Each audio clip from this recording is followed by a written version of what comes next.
J'ai vécu cette expérience en 1968. J'avais à peu près 26 ans à l'époque. J'ai mis au monde ma petite fille. Et donc, 3 semaines après l'accouchement, j'ai fait une très très grave hémorragie. Il était resté du placenta. Et on a dû me faire une hystérectomie d'urgence, c'est-à-dire l'ablation de l'utérus. Et donc, pendant cette opération, eh bien, je ne sais pas si c'est au début, au milieu ou à la fin, mais je me suis trouvée au plafond. Alors, comment c'est arrivé, j'en sais rien. Je n'ai pas du tout le souvenir d'être sortie de mon corps, puisque maintenant on parle beaucoup de sensations de sortie de corps, mais pas du tout.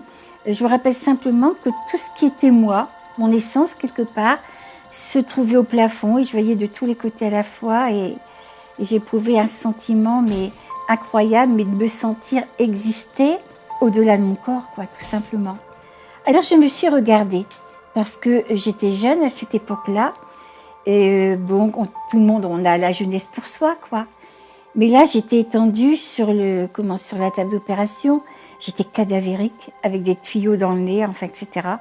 Et je me suis regardée, je me suis dit, qu'est-ce que t'es moche, ma fille. Mais ça n'avait déjà plus d'importance parce que c'était ce corps-là, ça aurait pu être moi, ça aurait pu être quelqu'un d'autre, ça n'avait plus d'importance. Et je me rappelle aussi que le chirurgien disait au personnel médical, vite, allez chercher un flacon de sang. L'aide-soignante ou l'infirmière revenait avec un flacon de sang. Tout de suite après, il fallait qu'elle retourne en chercher un autre. Puis à un certain moment, j'ai entendu le chirurgien qui a dit, elle me pète entre les mains. Mon mari m'avait dit, n'en fais pas, ça va bien se passer, on t'attend dans la salle d'attente. Je pense à lui tout bêtement, et flac, je me trouve dans la salle d'attente de l'hôpital, et je prenais conscience de traverser les murs. Mais ça allait à une grande vitesse, je n'avais même pas le temps de ralentir quoi que ce soit. Je crois qu'on ne se pose même pas des questions, ça se fait, c'est tout. Je ne savais même pas le chemin qu'il fallait emprunter pour y aller. Et voilà que uniquement en pensant à mon mari, je m'y trouve. Et surtout, là, je vois que vous me regardez, par exemple, donc vous me voyez. Tandis que là, moi, je regardais mon mari, je regardais mon beau-père, mais vraiment, je prenais conscience qu'il ne me voyait pas. Alors, qu'est-ce que j'ai fait? J'allais à droite, j'allais à gauche, je faisais des coucous. À certains moments, j'ai mis même ma main sur l'épaule de mon beau-père et ma main a traversé son corps. Là, je me suis dit, mais qu'est-ce qui t'arrive, ma fille? Je ne comprenais pas. Et surtout, c'était que tout en ayant le sentiment d'être moi, mais c'est comme si, dans le corps énergétique, spirituel, qu'importe le mot dans lequel j'étais, c'est comme si je prenais plus d'espace que dans mon corps actuel. Et je me rappelle être rentrée dans le cœur de mon mari. Je ne veux pas dire par là que j'étais dans son cœur, physique, non. Je veux dire que je savais tout ce qu'il pensait. Je lui ai reproché de ne pas s'être fait du souci pour moi pendant le temps où il était donc dans la salle d'attente. Et puis, mes beaux-parents, ma belle-mère était chez moi quand je suis partie à l'hôpital. Donc, et j'avais 2 petits-enfants, ma belle-mère devait s'occuper de l'aîné qui avait 22 mois. Je lui avais dit, vous savez maman, si je ne suis pas rentrée demain, surtout donner le déjeuner de mon petit garçon, non pas à midi, mais à 11h30, parce que les mamans, on se rend compte, on est près des enfants, on sait leur cycle. À midi, il piquait du nez, il avait déjà sommeil. Et je pense à mes enfants, et sans avoir eu le sentiment de sortir de la salle d'attente de l'hôpital ou de parcourir un trajet, je me suis trouvée chez mes beaux-parents. Je suis rentrée dans la salle d'opération vers les 12h30, donc il était plus tard que ça. Et donc ma belle-mère était en train de lui donner son repas et lui piquait du nez dans son assiette. Et je n'ai pas pu m'empêcher de me dire, mais pourtant je lui avais dit, mais sans méchanceté, parce que la matinée avait été donc bien perturbée par moi. Et je pense à mes parents, et je me trouve chez mes parents. Maman est en train de dire à papa, oh là là là là, dans quel état elle doit être Nicole, parce que Michel lui avait apporté le matin tout un drap maculé de sang qu'on m'avait mis entre les jambes quand je suis allée à l'hôpital. Et donc, ma maman avait très très peur, quoi. Et papa disait vite, j'avais encore un petit frère de 11 ans, on va l'accompagner à l'école pour être là quand Nicole se réveillera suite à son opération. Donc, plus tard, bien plus tard, quand j'en ai discuté avec papa et maman, ils m'ont confirmé que c'était vrai.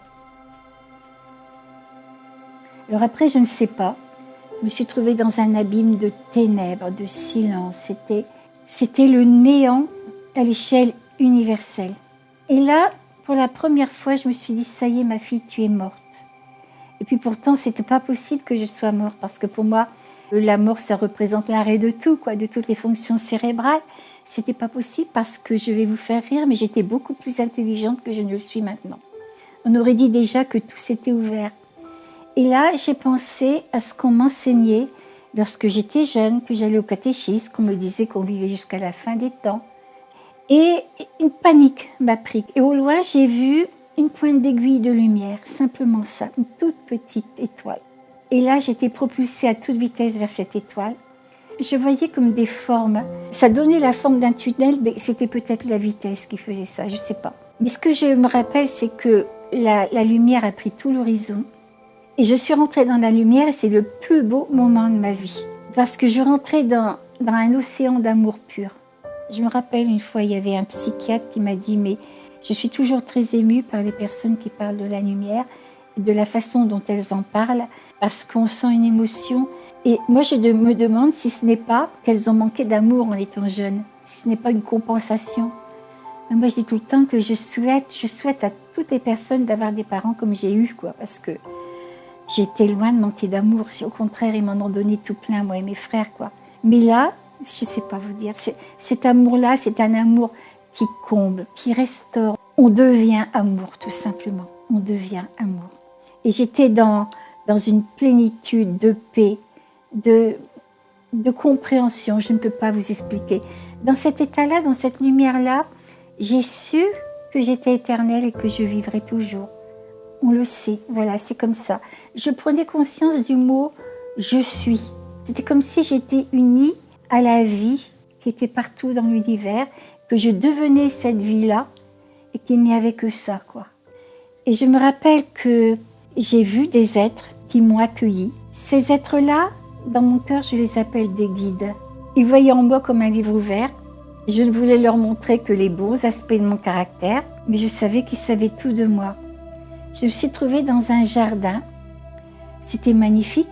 Bien sûr, il y a des beaux parcs sur la terre. Bon, là, mais là, je voyais le sacré de la vie parce que, par exemple, un brin d'herbe, je voyais les molécules de vie dedans. Je me suis assise près d'un ruisseau, mais c'était de la lumière d'eau.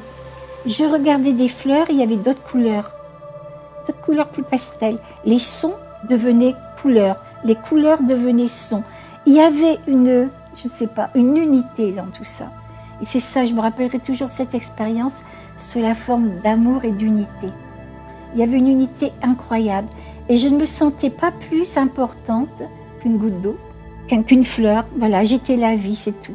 Et je me suis dit, mais qu'est-ce qu'on fait le contraire sur la terre? Parce que quand on a quelqu'un, un membre de notre famille qui s'en va, quoi, c'est la désespérance. Mais si on pouvait savoir qu'il retrouve là cette plénitude de la vie, quoi, hein, ou qu'il est en chemin pour rencontrer ça.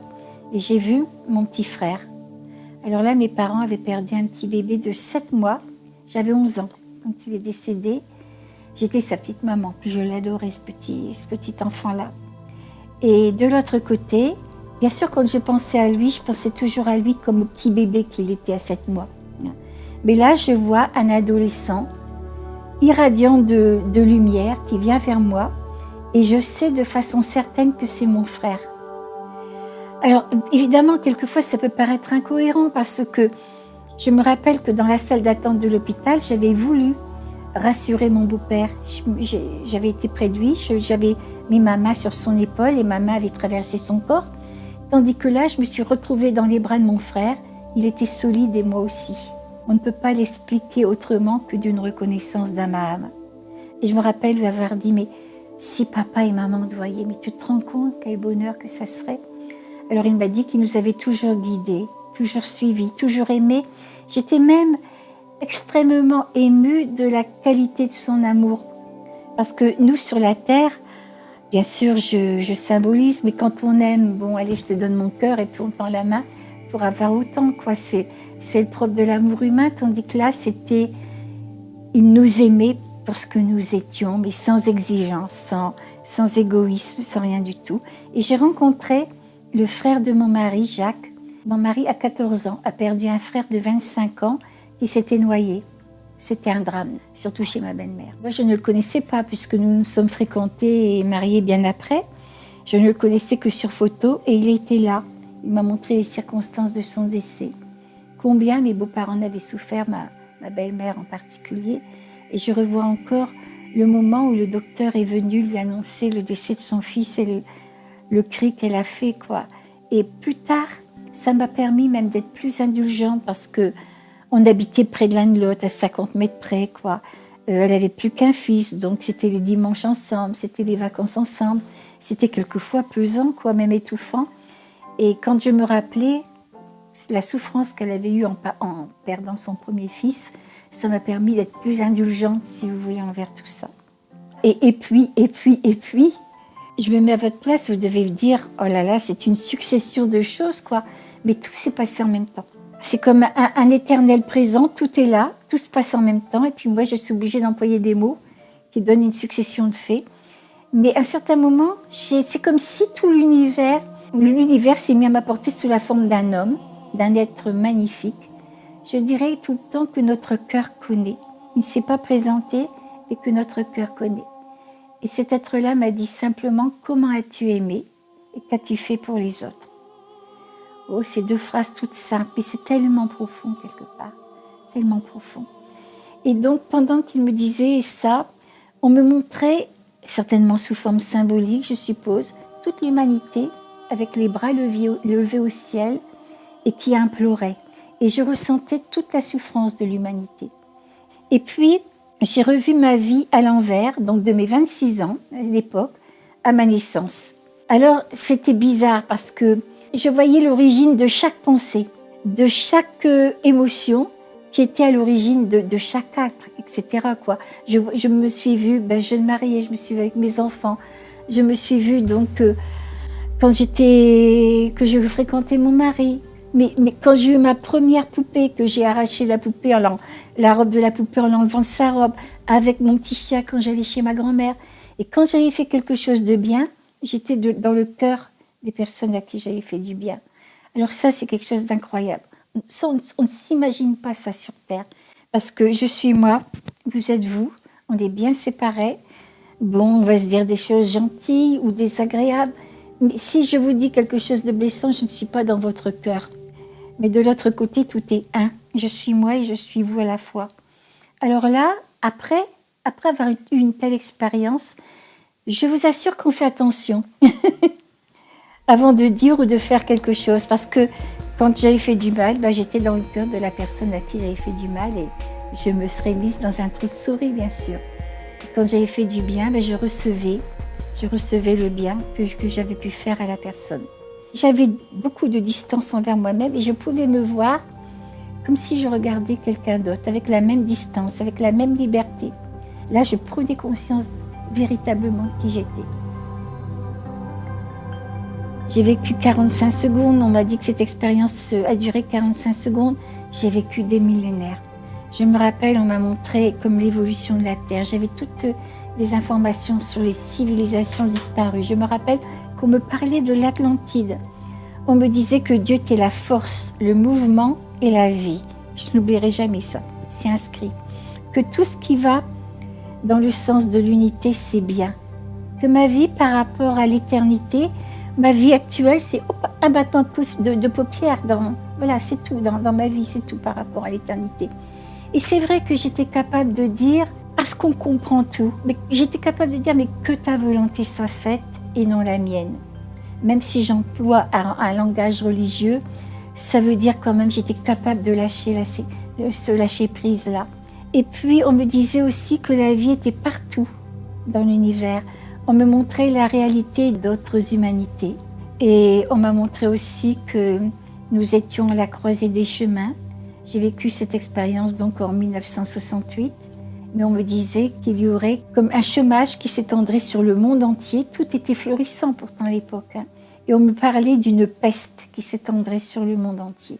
Et donc on me montrait tout ce qui risquait d'arriver sur cette terre si on ne changeait pas.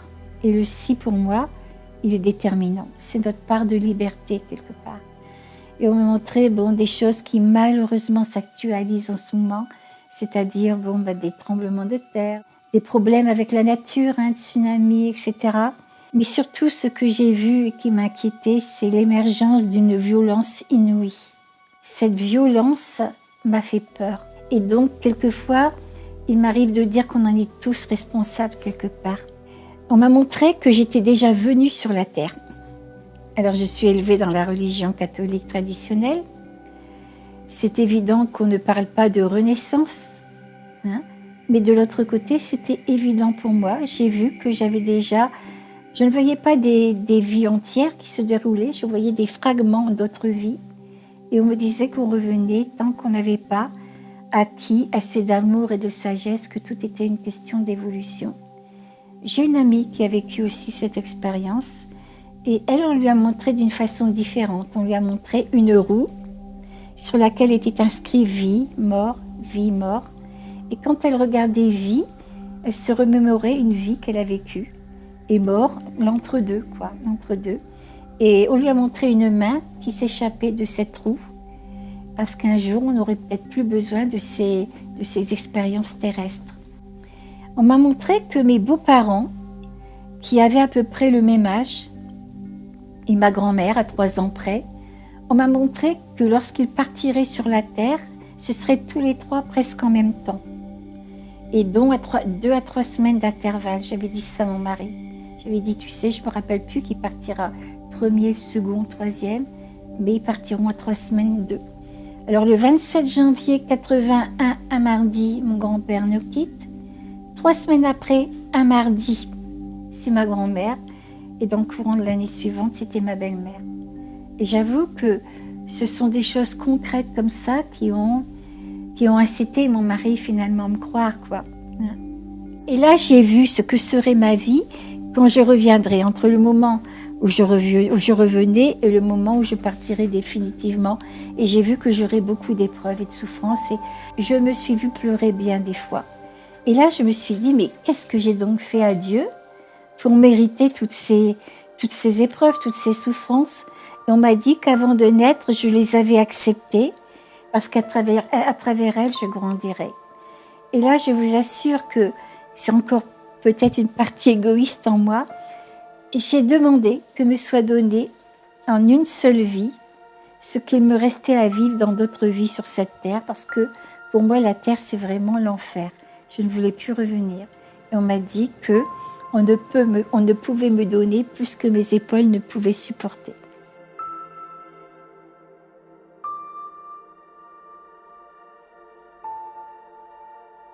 Non, je me demandais ce qu'il m'arrivait.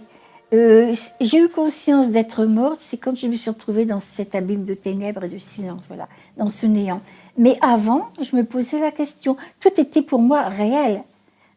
Bon, j'étais vivante. Je pense à mon mari, je suis près de mon mari, je traverse les murs. Alors là, qu'est-ce qui m'arrive?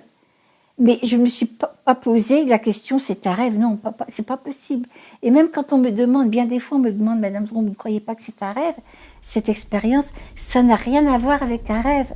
Je dirais parce que on comprend dans une telle expérience que nous, dans ce qu'on appelle notre réalité maintenant, eh bien, c'est qu'un dixième, peut-être même pas, de ce qu'on est en totalité.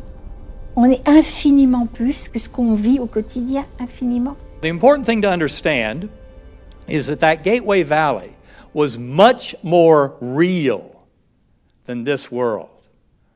Far sharper, crisper, and more real than this. This is very dreamlike by comparison.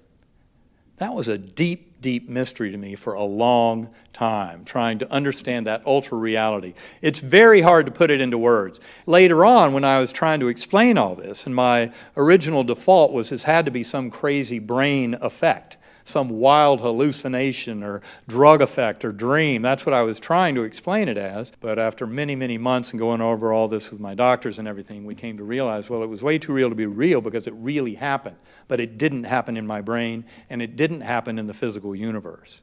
It was a much deeper clue about the nature of all existence, and in many ways confirmed tens of thousands of other near-death experiences and other spiritually transformative experiences, not to mention the writings of religious mystics and prophets and those writing about the afterlife going back thousands of years, because we're all talking about the same thing. Ce que je me rappelle, c'est quand je suis allée dans la lumière, c'était direct.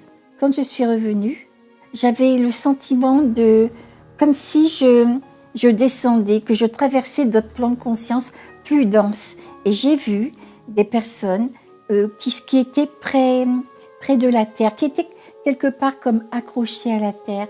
Et j'ai envie de dire à chaque fois, si vous avez perdu un membre de votre famille, un ami, pensez à lui. Envoyez-lui de l'amour. Dites-lui à cette personne-là, surtout si elle ne croyait en rien, hein, dites-lui qu'on l'attend de l'autre côté. Voilà. Et pour moi, l'important, ce n'est pas, vous voyez, de parler de cette expérience pour dire, voilà, j'ai fait ça, il y a des millions de personnes qui ont vécu cette expérience. Mais parce que j'espère que cette expérience, elle peut éveiller les gens. Il y a un sens, il y a un but. Notre venue sur la Terre correspond à quelque chose, quoi.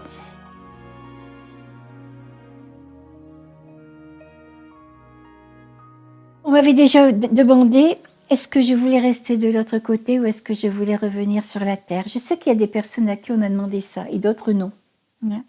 Ça peut paraître monstrueux, mais je n'avais pas envie de revenir. J'avais pourtant un mari et des enfants. Mais vous allez comprendre, quand j'étais, moi j'appelle ça à la pointe de mon âme, à la dimension ultime de moi-même, eh bien, j'étais capable de remettre mon mari et mes enfants à la providence divine en sachant que tout ira bien pour eux. Parce que j'étais tout et eux, ils seraient en moi. Moi, je n'aurais pas été privée d'eux. C'est eux qui auraient été privés de moi.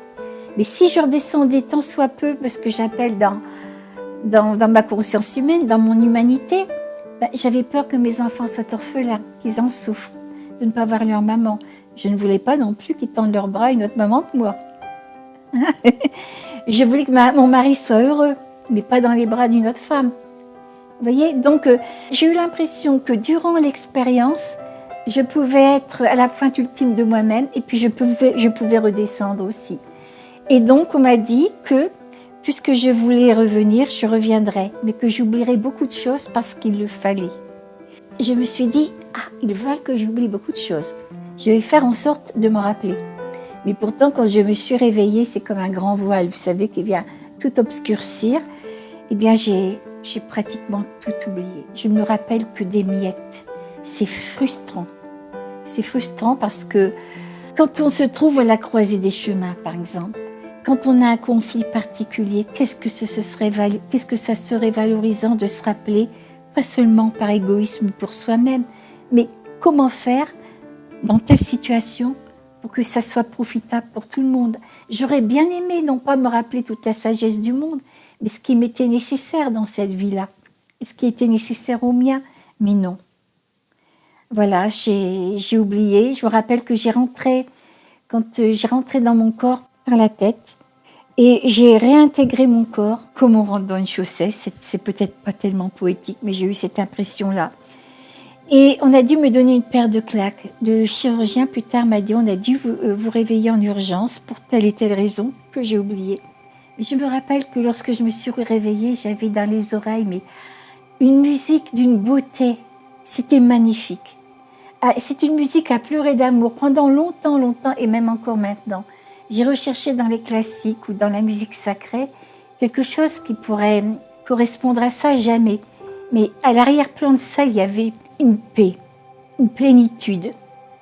J'avais le sentiment de ramener un instant d'éternité que j'aurais voulu garder en moi. Mais bon, il y a certainement la souffrance. J'avais quand même été ouverte du nombril au pubis, j'avais 24 attaches. Tout ça, ça s'est réveillé. Est-ce que c'est ça qui a fait que l'expérience est partie? Est-ce qu'il le fallait? Pour une raison que j'ignore. Voilà, je ne me rappelle que des miettes, mais je dis quand même merci. Merci à la providence divine de m'avoir fait vivre cette expérience parce que je sais que la mort n'existe pas. Je sais que la vie, elle a un sens. Et quel sens, mon Dieu? Qu'on a à grandir dans l'amour, dans la sagesse, dans la fraternité. Et pour moi, c'est une richesse incroyable.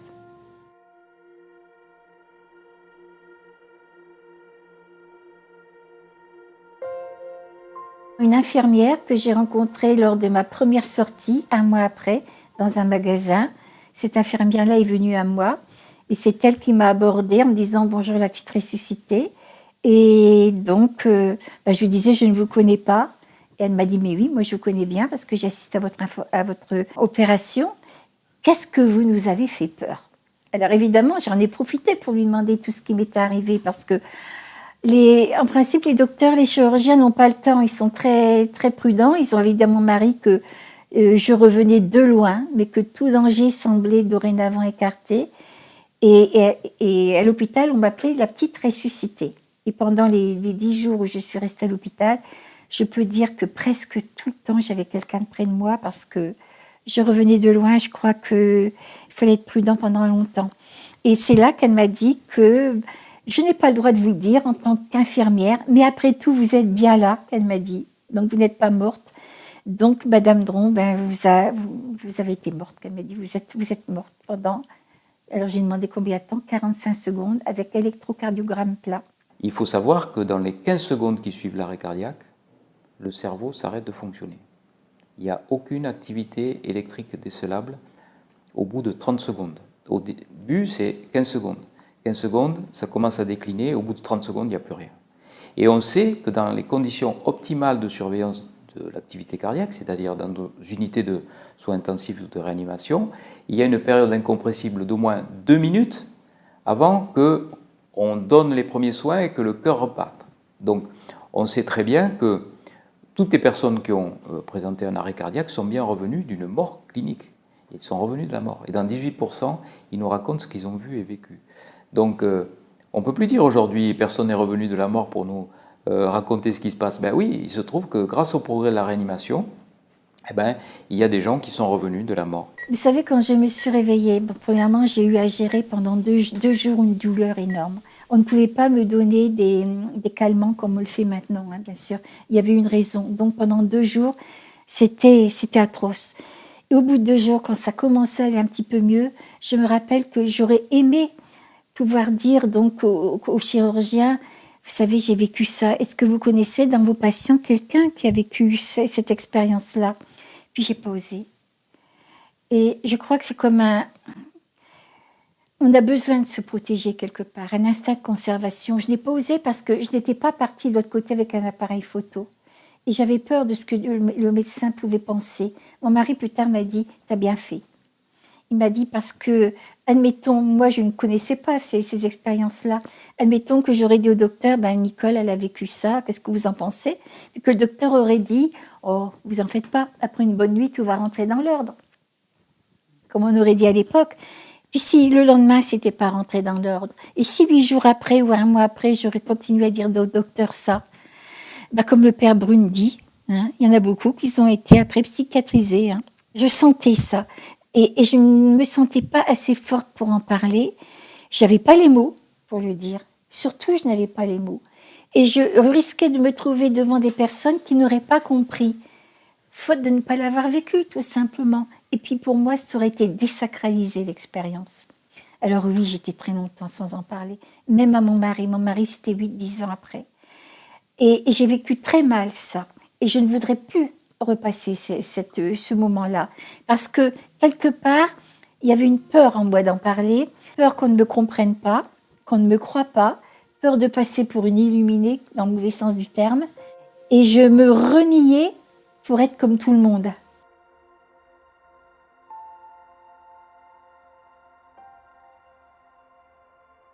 Ah mais moi je vivais avec. Mais je la trahissais quelque part. Parce que j'avais peur, je la trahissais. Puis un jour, j'ai dit, non, ma fille, tu ne peux plus continuer à renier cette expérience-là. Je vais même vous dire une chose, je crois qu'on peut mourir de se trahir. On peut en arriver à en mourir physiquement, parce qu'on ne peut plus vivre dans une plénitude totale, c'est pas possible. Et un jour, je me suis dit, je ne peux plus continuer à vivre comme ça. J'ai commencé à en parler à mon mari et à maman. C'était à l'époque à peu près où on avait un ami qui est décédé à 40 ans de la maladie de Hodgkin. Et j'ai commencé à en parler là. Et puis après est sorti le livre « La vie après la vie » du docteur Moody. Je me rappellerai toujours du jour béni où je suis allée donc à la maison de la presse de ma ville pour acheter un livre pour mes enfants qui faisaient des études. Et là, il y a presque un livre qui m'est tombé des mains. Je vois qu'il y a une centaine de personnes, on parlait d'une centaine de personnes, je crois, qui ont vécu cette expérience comme je l'ai vécue. J'ai senti une émotion qui m'a pris. Je l'ai payée tout de suite en sanglotant, en espérant qu'on ne me voit pas. Et là, j'ai acheté ce livre en plusieurs exemplaires parce que ça m'a permis de le passer aux personnes à qui j'en parlais après. Mais le plus difficile, c'est de ne pas trouver les mots pour en parler. Si vous aimez la musique, je vais vous dire, oh là là, j'ai été voir un beau programme de Bach ou de Mozart ou de Mendelssohn, ce que vous voulez. Si vous saviez ce que c'était beau. Hein? Alors j'ai beau vous décrire le morceau de musique, que c'était émouvant, que ça m'avait emmené sur des hauteurs, etc. Vous allez faire oui. Et si je vous dis rien, et puis qu'on y va ensemble, et puis qu'on écoute tous les deux, vous le sentirez. Et le ressenti qu'on peut avoir dans ces expériences-là, c'est pas un ressenti qui peut se traduire avec de l'émotion, uniquement de l'émotion, ou des choses intellectuelles. Ça transcende, ça dépense tout ça. Il y a pas le mot pour expliquer ça. Cette notion d'amour infini. On ne peut pas. On devient amour, mais on ne peut pas le dire. Cette notion de paix, cette notion de connaissance, cette notion de temps, qu'il n'y a plus de temps, qu'on est dans un éternel présent quelque part, on ne peut pas. Et alors, cette notion d'unité, où il n'y a plus vous et moi et vous, mais on est tous un quelque part. Et on communique de l'intérieur. Il n'y a plus les corps qui séparent. Comment dire ça? Là, vous m'écoutez, mais il faut le ressentir. Et de l'autre côté, on le ressent. On le ressent totalement. Mais on ne peut pas le dire. C'est une souffrance, vous savez, de ne pas pouvoir expliquer ça.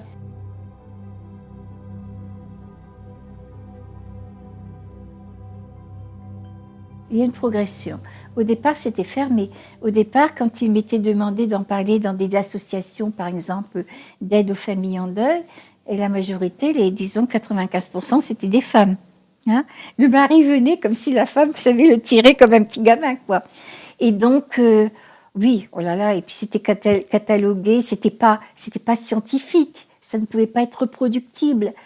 Voilà. Puis après, tout doucement, peut-être grâce aux personnes qui ont osé en parler, vous savez, parce qu'au départ, c'était kamikaze quelque part que d'accepter de participer à une émission radiophonique ou à une émission de télévision, parce qu'on était démonté quelque part.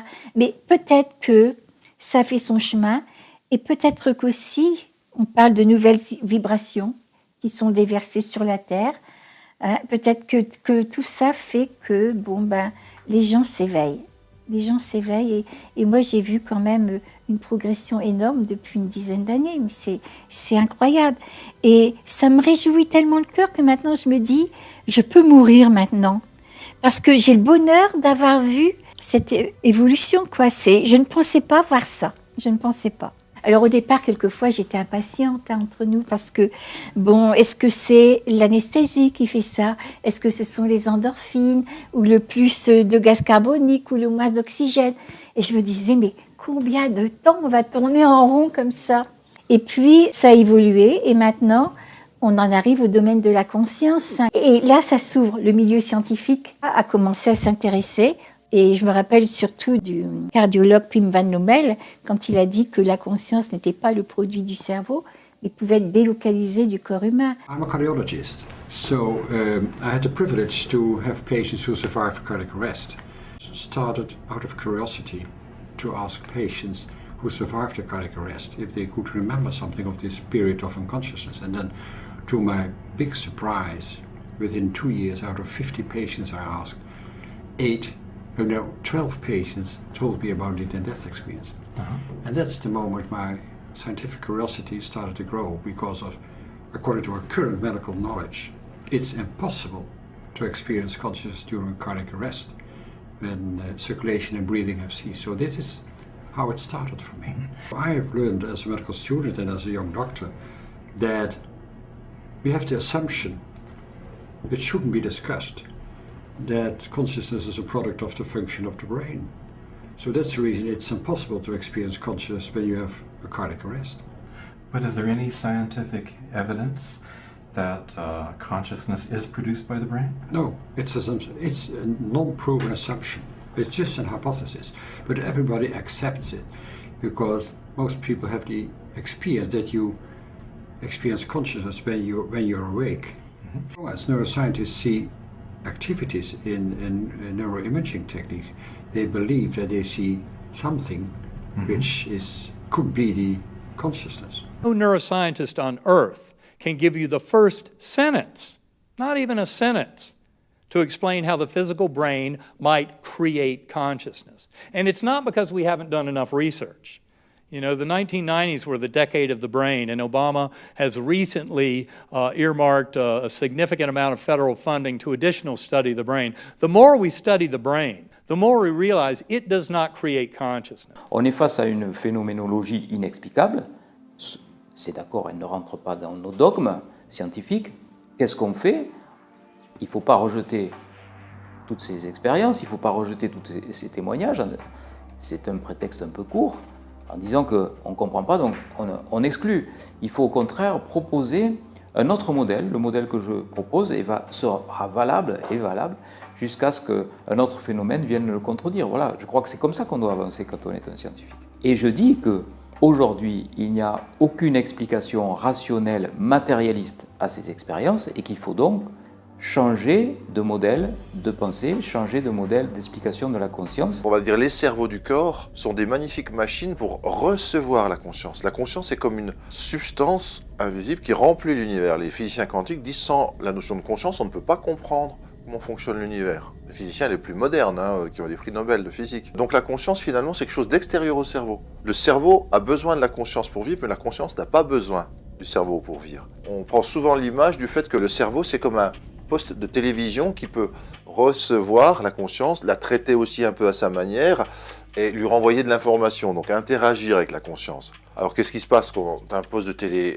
dysfonctionne? On ne peut plus capter la conscience. Par contre, la conscience existe toujours, c'est-à-dire que les chaînes continuent d'être émises par les stations, il y a des ondes dans l'air, mais simplement le poste ne peut plus les recevoir. Et dans les expériences de mort imminente, par exemple, le cerveau ne fonctionne plus, alors que la conscience n'a jamais été aussi performante. Et c'est possible parce que les gens ne sont plus dans leur corps, donc ils sont dans la conscience hors corps, donc dans la conscience beaucoup plus large. Moi, je dis que nous, on se connaît très mal. On a un corps physique, on dépend de nos 5 sens, et puis c'est tout. Mais on n'est pas que ça. Sur un autre plan, on est infiniment plus, et donc on a plein de possibilités. Si le corps arrive à vivre à d'autres fréquences, il n'est pas étonnant qu'on ait des expériences qui correspondent à des facultés qu'on a sur d'autres plans. Bon, le danger, le grand danger dans tout ça, c'est d'expérimenter de telles expériences simplement pour dire j'ai vécu ça, j'arrive à faire ça, vous voyez ceci. Là, c'est encore l'ego. Là encore, c'est l'ego qui s'accapare de ça. Alors que si ça arrive comme ça, spontanément, ou si c'est parce que c'est à cause d'une ouverture de conscience ou alors d'une évolution spirituelle où des possibilités nous sont données, mais qu'on ne va pas s'accaparer pour autant, ça fait partie des justes choses, quoi. Tout le monde, un jour ou l'autre, il nous arrive quelque chose dans la vie, un rêve prémonitoire, n'importe quoi. Tout le monde, on a ça. Mais j'aime pas le mot pouvoir, je préfère faculté.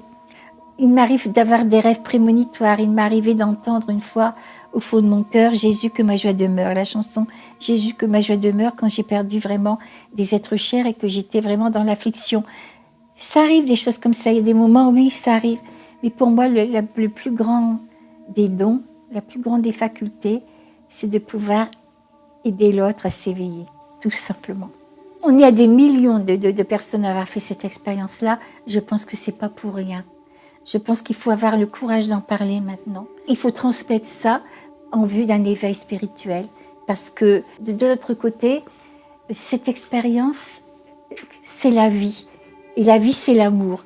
Et je suis persuadée qu'il n'y a qu'une chose dans l'univers, qu'il n'y a qu'une énergie, c'est l'amour. Et si on ne passe pas par l'amour, on va à la catastrophe.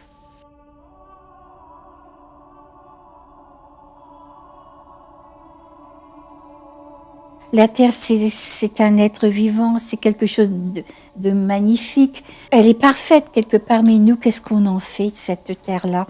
Qu'est-ce qu'on en fait? On me disait que telle et telle chose arrivera si on ne change pas de conscience.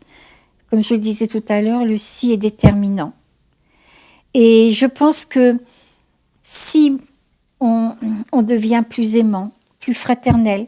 Si on change de conscience, évidemment, toutes les choses qui m'ont été montrées, soit elles arriveront, mais atténuées, soit elles n'arriveront pas du tout. Ce qui nous est demandé, c'est ne pas entretenir notre peur, mais c'est de nous transformer, de devenir meilleur, de devenir plus fraternel, etc. Parce que c'est ça qui fera changer les gens. Alors oui, j'ai vu des choses difficiles. Je voyais par exemple, à un certain moment, le feu dans le ciel, et puis des corps qui étaient calcinés. Alors on peut interpréter ça au premier degré. Est-ce qu'il y aura une guerre nucléaire? Est-ce que c'est la couche d'ozone? Bon, mais on peut aussi interpréter ça symboliquement, parce que disons que l'enseignement que j'ai eu de l'autre côté, c'est aussi un enseignement sous une forme symbolique. Et je me suis bien sûr intéressée à tout ça, et je sais, sur un certain plan, quand on voit le feu dans le ciel, eh bien, ça représente, si vous voulez, une initiation des pensées, la purification des pensées. Alors, c'est évident que je peux avoir cette information-là sur ce plan-là. Mais je ne peux pas m'empêcher de penser, si on ne fait pas ce travail intérieur qui nous est demandé individuellement et collectivement, si on ne le fait pas, eh bien, est-ce que la nature se mettra pas en colère et est-ce que, voilà, on n'en arrivera pas à ça?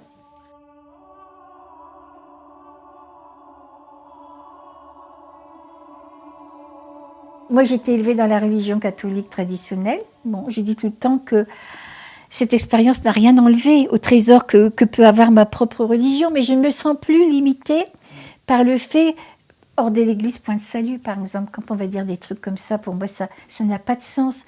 Et le poids de l'institution religieuse qui sont fixés à des dogmes, non, pour moi, ça n'a plus de sens. Pour moi, c'est la religion de l'amour, tout simplement. Si on me demande de quelle religion je fais partie, la religion de l'amour. De quelle philosophie?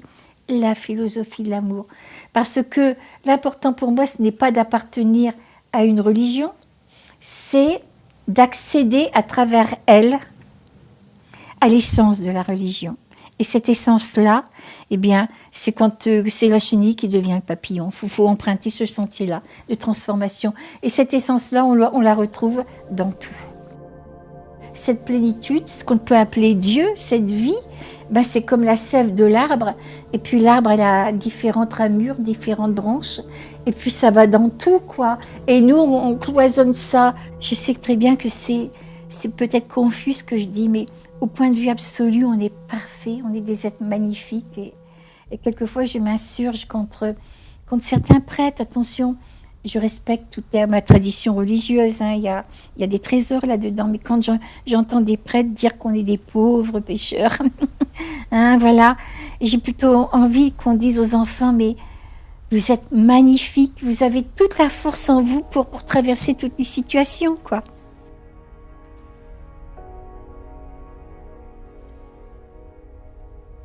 Ça change tout, mais il faut du temps. Ça change tout parce que c'est un bouleversement intérieur.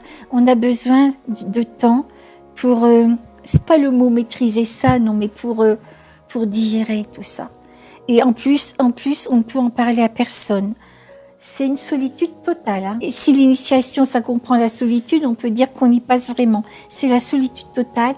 Alors tout change. Par exemple, vous regardez une émission de télévision. Vous vous rendez compte que, ça y est, c'est encore la guerre, c'est encore la violence, c'est encore ceci, c'est encore cela. Où est-ce qu'il y a la beauté que j'ai rencontrée de l'autre côté? Où est-ce qu'il y a cette paix-là?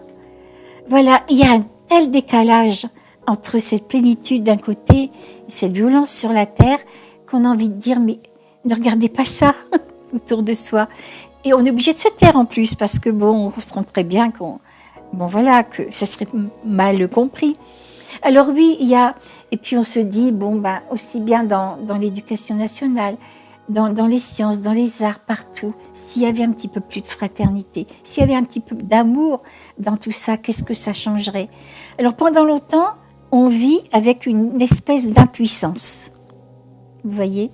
Puis après, on ose en parler aux autres, puis après, on devient un petit peu soi-même, et après, on s'aperçoit que les choses, tout doucement, si nous, on se change intérieurement, il y a un fossé Au départ, on aurait envie que les autres changent, on aurait envie que les autres comprennent et se changent. Puis après, on s'aperçoit que c'est pas possible. Et alors, on se retourne vers l'intérieur et on apprend tout doucement à être vigilant vers soi-même. Tiens, je me suis encore mis en colère aujourd'hui, hein, et prendre de la distance. Et puis, on se change intérieurement. Alors oui, tout ça, c'est le départ d'un grand chemin, ce que j'appelle la voie, qui n'est pas une voie religieuse, qui n'est pas forcément une voie philosophique, une voie spirituelle, c'est simplement la voie de la transformation.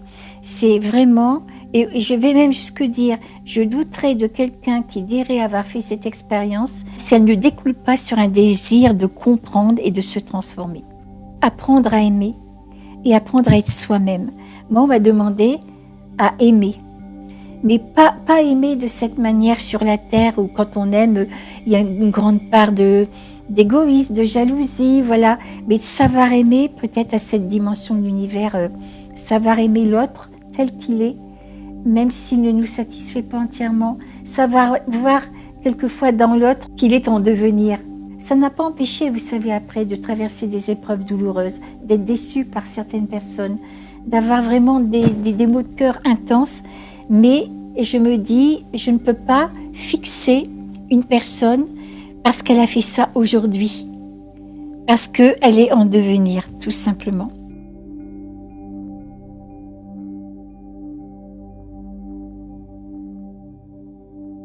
Les personnes qui sont dans la souffrance parce qu'elles ont perdu un être cher, par exemple, alors je leur dirais qu'on se reverra, que la mort n'existe pas, qu'on se reverra. Ça n'enlève pas la souffrance, mais ça enlève la désespérance, tout simplement. La vie continue, et voilà. Et de penser à la personne qui est partie comme si elle est encore là, parce qu'elle sera là. Pour les personnes qui ont des graves problèmes, qu'on a accepté quelque part de vivre certaines épreuves que nous, on considère comme épreuves. Nous, tout ce qui nous va bien, on dit c'est bon. Tout ce qui nous va moins bien, on dit c'est mal. On n'en veut pas, c'est normal, on écarte. Mais dans une certaine dimension, tout n'est qu'expérience.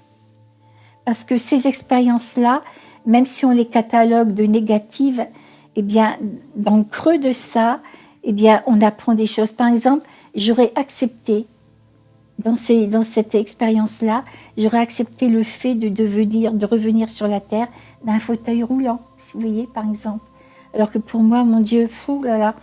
Eh bien, parce que à travers ces épreuves-là, j'étais capable de voir quelles qualités j'allais pouvoir développer. Ici, sur la terre, nos critères du bonheur, c'est aimer et être aimé, c'est être en bonne santé, ne pas tendre tout le temps la main financièrement, etc. quoi. De l'autre côté, les critères du bonheur, c'est redevenir ce qu'on est, cette plénitude qu'on est. Et donc, s'il nous manque, si on a des manques d'amour, si on a des lacunes, des faiblesses, etc., c'est voilà. Et on comprend que les expériences qu'on vit sur la terre, ça nous permet justement de grandir dans l'amour, de développer des forces qu'on n'a pas. C'est complètement différent. Alors j'ai envie de dire à ces personnes-là, voyez plus loin que les propres problèmes actuels. Voyez ce que ça va développer en vous. Ils ont simplement compris comment il fallait se comporter sur cette planète pour être dans le bonheur inconditionnel de l'autre côté.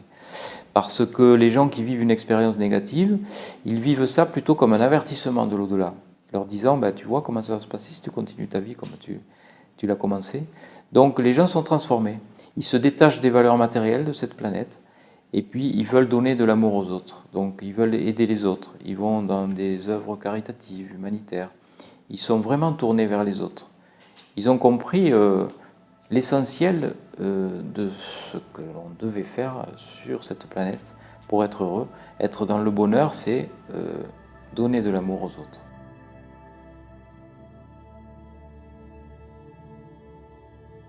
Si on accepte le concept des renaissances, c'est pas la première fois qu'on vient sur Terre. On a certainement un acquis, un passif, etc. Et admettons que nous soyons une note de musique. Quand on vient au monde, on est cette note de musique qui va attirer tout ce qui est en harmonie avec elle. Et ça, disons, ça sera notre destin. Parce que la vibration qu'elle est, cette note de musique-là, c'est nous. Et c'est le résultat de, de nos vies antérieures. Ça va attirer le destin qui nous correspond. Admettons que nous soyons un enfant turbulent, un enfant caractériel, etc.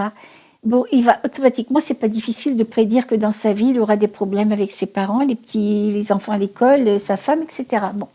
Mais si quelqu'un, s'il prend conscience de ce qu'il est, si on lui fait faire du judo, par exemple, ainsi on le remet dans certains rails, etc., on lui apprend à développer plus de compassion et tout, il n'aura plus besoin des mêmes expériences, de la même dureté de certaines épreuves. Et moi, je dis que tant qu'on est dans l'ego, parce que quand on vient sur la Terre, si on était parfait, on ne viendrait plus, on ne serait plus là. Chacun en a une part d'ego. Tant qu'on est dans l'ego, oui, on est sous la loi du destin.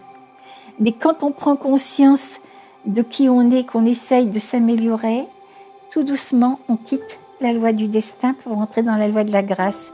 Et on arrive à ne plus, l'ego, comment le destin n'est plus aussi contraignant.